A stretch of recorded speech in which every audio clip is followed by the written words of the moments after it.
वक्त हम फिर से खड़े हैं माना के तूता मैदान में। माना का तूता मैदान जो धरना के लिए बहुत ज़्यादा फेमस हो चुका है। आज इस माना के तूता मैदान में एक संघ अपना सर सरकार के खिलाफ में फिर से उठा रहा है। वर्तमान सरकार ने जो सत्ता में आने से पहले वादा खिलाफी की थी, उसे लेकर के कंटिन्यू इस वक्त धरना प्रदर्शन चलता ही आ रहा है। और इसी में एक दिवसीय धरना प्रदर्शन ग्राम पंचायत भक्त संघ ने भी किया है, जो अपनी मांगों को लेकर के सरकार के आगे में धरना प्रदर्शन कर रहे हैं। इनकी मांगे सेम है जो अनियमित कर्मचारियों की है। करो अर्जेंट करो, हमको परमानेंट करो, अर्जेंट करो, हमको परमानेंट करो।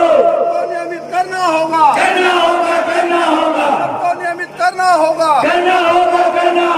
और काफ़ी स्तर तक देखा जाए तो सरकार ने जो इनके साथ में किया है वो गलत किया है। हर बार सरकार ने इन्हें एक नया समय दिया है कि हम अगले साल आपके लिए करेंगे, फिर हम कुछ समय बाद आपके लिए करेंगे, हम फलानी डेट के लिए आपके लिए करेंगे। इस तरीके से सरकार ने इन्हें कंटिन्यू समय दिया है। आइए इनसे जुड़ते हैं, इनसे बातचीत करते हैं, इनकी मांगों को जानते हैं। जिस प्रकार से आज ग्राम पंचायत भृत्य जो है उनके जो कार्यकर्ता यहाँ पे और अनियमित कर्मचारी का दल जो पूरा यहाँ पे धरने में है, तो किस प्रकार से इनको देख रहे हैं और आपकी जैसे जो सरकार आती है भारतीय जनता पार्टी की, तो क्या क्या मन में आप लोगों ने इनके प्रति जो भावनाएं रखी है उसको? निश्चित तौर पे हमने 2 लाख से ज़्यादा कर्मचारियों को अपनी सरकार के समय नियमित किया और ऐसा कोई सगा नहीं जिसे भूपेश बघेल जी ने ठगा नहीं। इन्हीं कर्मचारियों के मंच पे आके 10 दिन में नियमित करने की बात कही गई थी।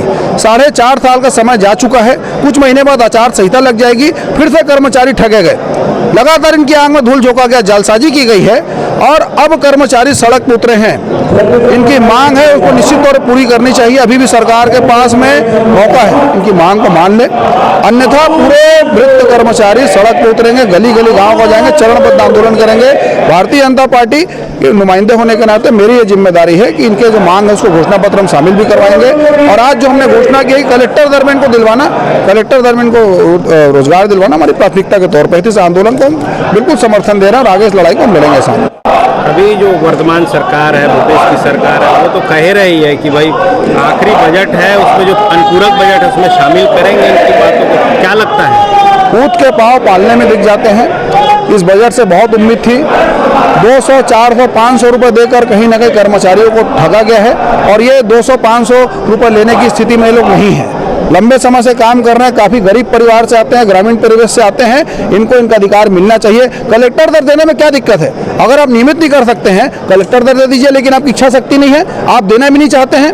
आप पूरे प्रदेश को अधिकारी वो माफिया, रेती माफिया, कोल माफियाओं के हाथ में बेच दिए हैं। आम गाँव गरीब किसान की चीख पुकार, इनके दर्द से आपका कोई सरोकार नहीं रह गया, ना कोई वास्ता है। इसलिए इनकी मांग को आप नहीं सुन रहे हैं, सिर्फ कमेटी बनाकर 4.5 साल निकाल दिए हैं। मैं फिर कह रहा हूँ, भूपेश बघेल जी कभी एक व्यक्ति को नियमित नहीं करेंगे। उन्होंने इस प्रदेश में सिवाय धोखा, झूठ और लफाजी के कुछ भी नहीं किया है। इसका श्राप इनको, इन्हीं लोगों को मिलेगा। अभी पार्टी ने आपको अधिकृत करके यहाँ भेजा है, तो क्या भावनाओं के साथ आपको भेजा है? और आप मंच से मैं सुन रहा था कुछ घोषणा कर रहे, तो क्या है? मंच से इस बात का घोषणा है कि हमारे घोषणा पत्र में नियमितीकरण सबसे मुख्य मुद्दा रहेगा कर्मचारियों का, क्योंकि बहुत ज़्यादा कर्मचारी पीड़ित हैं। लंबे समय से आंदोलन कर इनकी पीड़ा का मैं साक्षी हूँ। ये बात मैंने संगठन को बताया, उसे अवगत कराया है और प्राथमिकता के तौर पर कलेक्टर दर में तो तत्काल इनको करना चाहिए। हमारी सरकार आएगी तो पहली बात नियमितीकरण करने की हमने बात कही है और कलेक्टर दर देने की बात प्रमुखता से आज मैंने मंच से की घोषणा की है। इस पर सशर्त हम लोग पालन करेंगे। परिचय गौरी शंकर श्रीवास, प्रवक्ता भाजपा। क्या लगता है गोपाल जी कि अनुपूरक बजट में जो इनको शामिल करने की आप लोगों की बात थी, कहाँ तक पहुँची और क्या अभी निष्कर्ष निकल रहा है? देखिए, हमारा मुद्दा क्या है, बजट से संबंधित है ही नहीं है। जब किसी विभाग में कोई पद सृजित किया जाता है तो स्वाभाविक रूप से उसके लिए राशि आवंटित की जाती है और यदि उस पद में कोई काम नहीं कर रहा है तो वो राशि क्या है, वो सरेंडर हो जाता है। तो इस तरह से क्या है, अनुपूरक बजट में इसके लिए एक प्रावधान किया जाएगा, ये कहना एक तकनीकी तौर पर गलत है। और आपका कमिटमेंट था चुनाव के पूर्व कि जैसे हमारी सरकार बनेगी 10 दिन में नियमित करने का, उसके बाद 14 फरवरी को आपने फिर पुनः दोहराया कि भाई ये साल किसान बन के अगले साल कर्मचारी बन के हुई। तो फिर आज 4.5 साल से अधिक समय हो गया है, सरकार क्या कर रही है?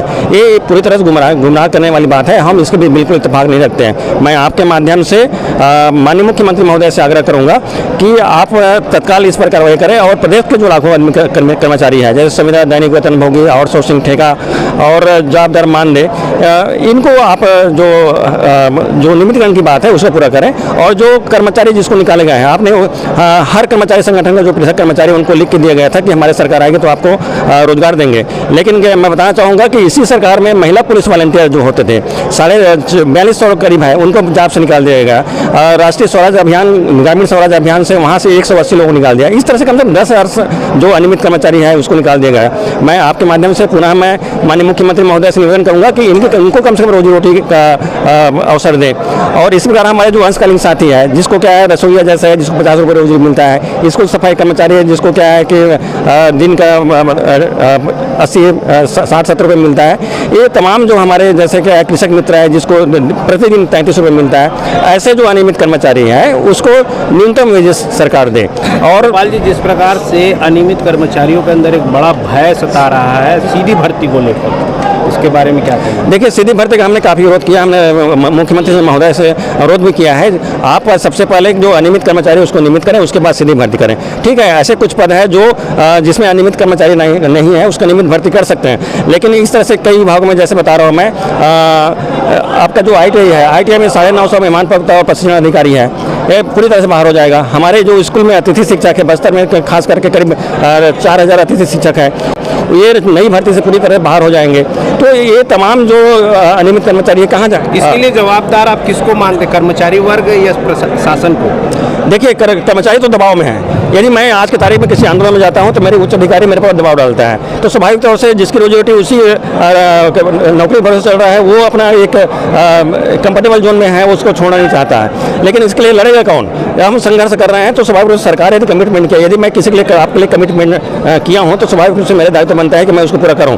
और ये कोई एक की बात नहीं है, ये लाखों कर्मचारी है। कम से कम मैं बताना चाहूँगा इस प्रकार के लगभग 5 लाख से अधिक कर्मचारी प्रदेश में हैं जो किसी न किसी को कहीं न कहीं कमिटमेंट किया है। तो स्वाभाविक रूप से सरकार की जिम्मेदारी है। और एक सरकार लोक कल्याणकारी सरकार होती है, लोगों के लिए होता है। जब लोगों की भावनाओं को सरकार नहीं समझी तो फिर कैसे सरकार है?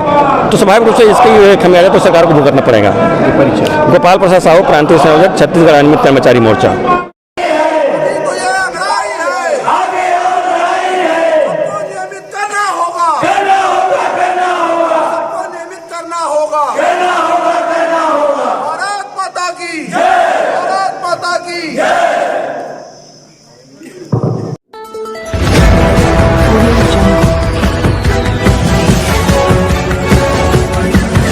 Audio Jungle.